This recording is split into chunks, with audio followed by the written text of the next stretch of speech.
आणि एक महत्त्वाची बातमी आहे, नागपूरमधून हिवाळी अधिवेशनासाठी 40 मंत्र्यांचे बंगले सज्ज ठेवण्याच्या सूचना प्रशासनाला देण्यात आल्या। प्रशासनाकडून पुढील महिन्यामध्ये होत असलेल्या हिवाळी अधिवेशनाची जोरदार तयारी सध्या सुरू आहे। याचाच आढावा घेतला आमच्या प्रतिनिधींनी, पाहूया। नागपुरात पुढील महिन्यात होणाऱ्या हिवाळी अधिवेशनासाठी नागपूर रवी भवन परिसरामध्ये 40 मंत्र्यांसाठी बंगले सज्ज करण्याचं काम जे आहे ते युद्ध पातळीवर सुरू आहे।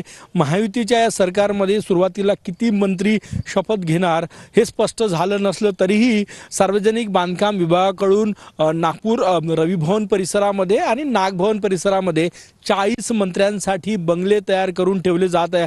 आपण हे दृश्य या ठिकाणी बघू शकतो।